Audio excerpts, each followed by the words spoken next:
오태훈의 시사본부. 일본 학교에 보내주겠다는 일본인 교장의 꾀임에 속아서 일본 땅에 건너간 한국 소녀들.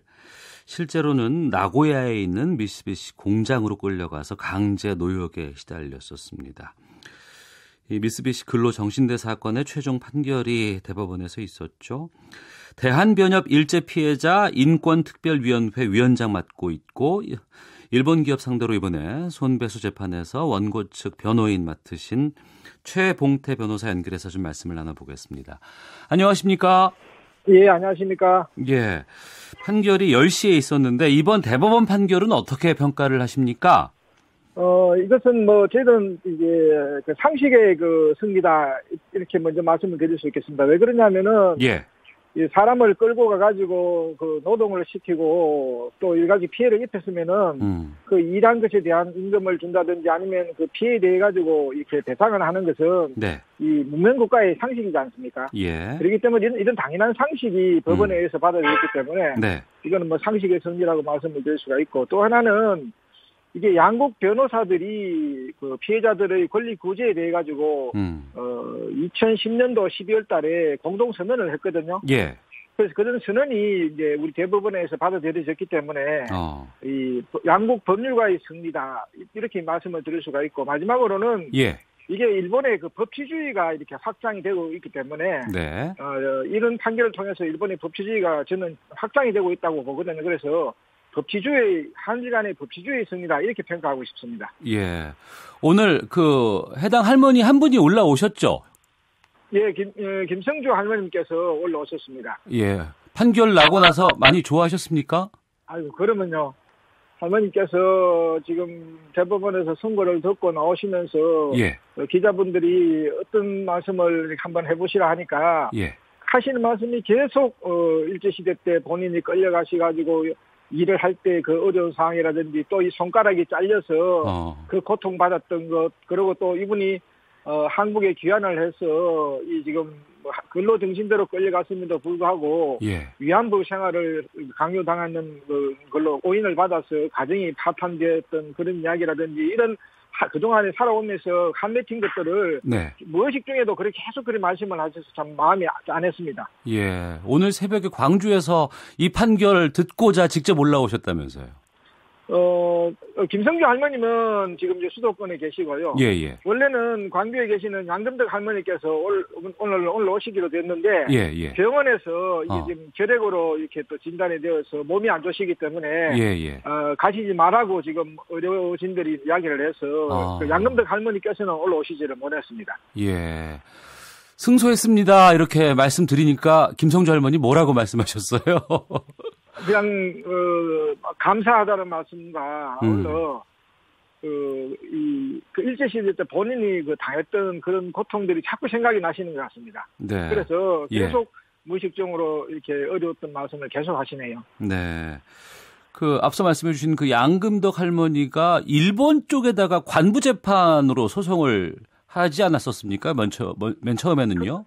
그렇죠. 지금 근로정신제 소송으로 해서 예. 관부재판에도 참여를 했었거든요. 예. 그래서 관부재판에도 참여를 하셨고, 그 이후에 그 99년도에 예. 이제 이 미쯔비시를 상대로 해가지고 이제 그 3월 1일 날 그 제소를 했거든요. 네. 그래서 그 재판은 또 별도로 있고, 그래서 관부재판 말씀하시니까 그렇습니다만 이 관부재판의 판결도 네. 이게 이제 일본군 위안부 문제에 대해 가지고는 이 일본 정부가 권오 담화가 나오고 난 이후에 3년 안에 법을 만들어서 사죄하고 배상을 하라는 그런 내용의 판결이거든요. 예. 그래서 이런 일본의 사법부 판단을 일본 정부가 존중을 했더라면은 지금 위안부 문제 때문에 한일 관계가 이렇게 갈등을 이렇게 조장하는 그런 일은 없었을 거라고 생각하기 때문에 네. 지금이라도 이 사법부의 판단을 지금 존중하는 것이 무엇보다도 한일 관계를 풀어나가는 세법이 아니겠나 이렇게 생각하고 있습니다. 네. 그 미쓰비시 여성 근로정신대 소송 외에도 히로시마 강제징용공 소송도 이번에 같이 이기지 않았었습니까? 네, 그렇습니다. 이게 지금 18년 6개월 만에 이제 판결이 났죠. 이 사건은 예. 2000년도 5월 1일 날 부산지방법원에 제소를 했거든요. 예. 그래서 이게 지금 19년 가까이 되어가지고 이 판결이 나왔는데, 예. 저희는 이 상식의 승리니까 당연히 이제 승소 판결이 난 것은 환영합니다만은, 네. 이게 이제 지연된 정의는 정의가 아니거든요. 늦어도 너무 늦은 판결이 나왔기 때문에 네. 이 지금 원고들이 다 돌아가셨거든요. 예. 그래서 좀 이게 지연된 정의는 정의가 아니기 때문에 지금이라도 이 판결을 계기로 해서 한국과 일본이 피해자들에게 이제 정의를 어떻게 회복시켜 줄 것인가 네. 진지하게 고민을 하는 계기가 되었으면 좋겠습니다. 네. 일본 외무성에서 이제 의견이 나왔습니다. 네네. 그 박정희 정권 초기였던 1965년에 맺어진 한일 청구권 협정 때문에 이미 그때 우린 다 지불했다. 개별 손해배상 없다. 이렇게 주장을 하는데 여기에 대해서는 어떻게 말씀하실까요? 거짓말하면 안 되죠. 정부 관계자들이 거짓말을 해가지고 국민을 속이면 안 됩니다. 네. 일본에서도 과거에도 거짓말을 해가지고 일본 국민들을 전쟁을 이끌고 그다음에 전쟁으로 엄청난 피해를 줬지 않습니까? 네. 과거에도 그런 거짓말 때문에 국민들에게 피해를 입혔는데 지금도 그런 거짓말 하면 안 되죠. 네. 지금 65년도 한일협정에 해가지고 이 문제가 끝났다고 이야기를 하려고 하면은 예. 일단 그 문서부터 공개를 하는 것이 순서거든요. 지금 일본 정부가 지금 65년 당시에 문서도 공개하지 않으면서 뭘 가지고 끝을 냈다고 이야기합니까? 예. 그리고 지금 무엇보다도 지금 일본 정부가 지금 오늘 같이 그런 반응을 하는 것은요. 이거는 그 무법천지를 계속 유지하겠다는 이야기인 것이거든요. 네. 왜 그러냐 하면은 이 판결은 한국과 일본이 다른 판결이 나온 게 아닙니다. 일본에서는 어떤 판결이 나왔냐 하면은 2007년도에 최고재판소 판결을 통해 가지고 피해자들의 청구권이 지금 살아있으니까 자발적으로 굳이 하라는 게 일본 최고재판소 판결이거든요. 예. 그러면은 이 최고재판소 판결은 일본 정부가 무엇보다도 존중하고 따라야 될 것인데 네. 이걸 한국에서 이 판결이 나왔다고 해서 따르지 않아서 피해자 구제를 안 하겠다 하는 것은 자국 최고재판소 판결조차도 지금 무시하는 것이기 때문에 네. 그것은 무법천지로 가겠다는 이야기이기 때문에 굉장히 위험한 발언입니다. 그리고 예. 한국에서 그런 발언을 하면은 그거는 당연히 탄핵 사유가 되어 감옥에 갈 사안이죠. 그래서 일본의 외상이 국회에서 얼마 전에 답변을 했지 않습니까? 어떤 답변을 했냐면은 예. 청구권이 실제적으로 존재하고 있다고 답변했지 않습니까? 네. 그러면은 존재하고 있는 이 피해자들의 개인 청구권을 어떻게 소멸시켜서 피해자들의 한을 풀어드릴 것인가 이걸 고민을 해야 되지. 네. 개인 청구권이 살아있다고 자기 국회에서는 그렇게 이야기하면서도 구제를 거부하겠다. 이것은 굉장히 이거는 문제가 있는 발언이라고 그렇게 봐야 되겠죠. 예. 그리고 이제 이번 판결을 언론에서 보도를 하면서 항상 보면 말미에 이런 얘기를 해요. 일본 정부와의 외교적인 갈등이 우려된다라는 부분들이 있는데 이 부분에 대해서는 어떻게 말씀하십니까? 그건 말이 되지 않죠. 왜 그러냐면은 예. 이 한국과 일본의 사법부가 판단이 다르면은 이거는 외교적 갈등의 요인이 이제 될 수는 있겠죠. 하지만은 예. 일본에서도 이 피해자들의 청구권이 살아있으니까 자발적으로 구제를 하라고 판단하고 있고 네. 한국 대법원에는 그것을 강제하는 판결을 했기 때문에 네. 양국의 이 법치주의가 확장되는 그런 효과가 나오는 이런 상황을 갖다가 외교 문제로 해서 갈등이 생기는 거다 이렇게 생각하면은 네. 영원히 이거는 뭐 한국과 일본은 법치주의를 포기하고 네. 무법천지 국가로 가겠다는 것은 하는 거니까 그것은 절대 바람직하지 않죠. 예. 오늘에서야 참 중요한 판결이 나왔는데요. 재판 진행 과정에서 미쓰비시가 고의적으로 재판을 지연시키려는 그런 정황도 있었다고 들었고 그동안 어려움들도 참 많이 있었죠. 그렇습니다. 지금 이 일제 피해자 문제, 일본군 위안부 문제를 포함을 해서 이게 해결되지 않은 근본 원인은 뭐냐면은 네. 일본 정부나 기업이 자기 나라의 사법부의 판단을 무시하고 있어서 그런 것이거든요. 예. 지금 일본군 위안부 문제 같은 경우에도 이 고노다마가 나온 이후에 3년 안에 법을 만들어서 사죄하고 배상하라 하면은 네. 그렇게 했으면은 우리가 한일 간의 갈등이 생길 리가 없는 것이고 이 강제동원 피해자 문제 같은 경우에도 최고재판소가 2007년도에 피해자들의 청구권이 살아있으니까 자발적으로 구제하라고 했으면은 네. 자발적으로 구제를 했으면은 이게 한일 간의 외교 문제라든지 갈등이 생길 이유가 없는 것이죠. 그래서 일본 정부가 이 사법 판단을 존중하도록 우리가 잘 이끌어줄 책임이 우리한테 있다 이렇게 생각하시는 게 좋을 것 같습니다. 네. 신일본제철 얼마 전에 판결이 있었고요. 강제징용 관련해서 이제 미쓰비시 중공업도 그렇고. 이 판결대로 순순히 피해 배상을 바로 해주면 좋겠는데 또 그럴 것 같지는 않습니다. 어떻게 해야 될까요? 그래서 그거는 지금 우리 외교부가 이제 대책을 잘 세워야 되거든요. 그래서 외교부가 대책을 잘 씌우려고 그러면은 지금 일단 우리 외교부도 네. 우리나라 사법부 판단을 존중을 해야 됩니다. 네. 그런데 우리 외교부도 지금 사법부 판단을 존중하고 있지 않거든요.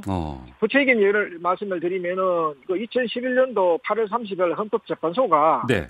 일본군 위안부 문제라든지 원폭 피해자 문제에 대해서 일본과도 협상을 하지 않는 것은 그런 부작위가 헌법에 위반되는 결정을 했거든요. 예. 그럼에도 불구하고 이게 7년이 넘도록 지금 위헌 상황을 지금 조장을 하고 있지 않습니까? 그래서 예. 우리 외교부가 우리나라 사법부 판단을 존중하고 있지 않으니까 네네. 일본 정부를 상대로 해서 사법부 판단을 존중하라고 말을 할 수 없는 상황이 되어 있습니다. 그래서 네. 우리 외교부가 일단은 네. 사법부 판단을 존중을 해서 즉각 일본 정부하고 이 지금 외교적인 협상을 해야 되겠죠.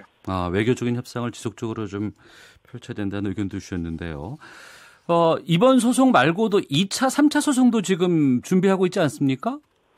지금 많은 피해자들이 이제 승소 판결을 계기로 해가지고 재판을 해달라고 하는데, 예. 저희들은 이 재판을 통해서 이걸 해결하는 것은 너무나 시간이 많이 걸리거든요. 예. 그렇기 때문에 지금 대한변협과 일본 변호사 연합회가 이게 지금 그 2010년도에 그 해법과 관련되어 가지고 공동声明도 발표를 했고, 네. 그 계속되는 협의를 통해 가지고 법안을 만들어 놨습니다. 그게 일제강제동원 피해자 인권재단 설립에 관한 법률인데, 네. 이게 지금 한국 국회에 제출돼가 있거든요. 이 법률을 하루빨리 통과를 시켜서 예. 집단적으로 재판 없이 해결할 수 있도록 그렇게 하는 것이 최선의 방법이 아니겠나 생각이 듭니다. 그럼 이번 할머니들의 손해배상을 바로 받을 수 있는 상황은 어떻게 될까요? 그거는 지금 미쯔비시가 네. 지금 일본에 있는 미쯔비시가 중국에 있는 피해자들하고는 적극적으로 이렇게 집단 화해를 하고 있거든요. 예. 그래서 지금 한국 외교부가 이게 지금 중국 피해자들과 마찬가지로 이렇게 지금 한국 피해자들한테도 적극적인 노력을 하고 더 이상 차별하지 않도록 외교적으로 견해를 내면은 빨리 구제를 받을 수 있죠. 네. 지난번 그 신일철 죽음인가요? 여기는 그 한국 내 재산에 대해서 압류 절차를 밟겠다고 변호인 측이 말씀해 주셨던 것 같은데, 미쓰비시 한국 내 자산 압류 방안도 좀 준비하고 있습니까? 지금 여러 가지 방법을 생각하고 있는데요. 예. 지금 일본에 있는 여러 분들은 일본에서 좀 집행을 해서 일본에 좀 경종을 울려달라 그런 말씀하는 분도 있고 한데, 예. 저희들은 이게 집단적인 화해가 무엇보다도 중요하다고 생각하고 있기 때문에 지금 미쯔비시가 과거에도 이 근로정신지 피해와 관련돼 가지고 17번에 걸쳐 가지고 교섭을 한 바가 있거든요. 예. 그래서 그 교섭을 적극적으로 이제 재개를 할 생각이고요. 예. 우리 외교부도 이 지금 미쯔비시와 피해자들 간의 이거 교섭을 강 건너 불보듯 하지 말고 네. 적극적으로 지원을 해서 이 교섭이 성과를 낼 수 있도록 좀 지원을 해주는 것이 지금부터 큰 과제가 아니겠나 그렇게 생각하고 있습니다. 알겠습니다. 정말 큰일 해주셨습니다. 오늘 말씀 고맙습니다. 네, 감사합니다. 네, 지금까지 대한변협 일제피해자 인권특별위원회 위원장이신 최봉태 변호사 연결해서 말씀을 들었습니다.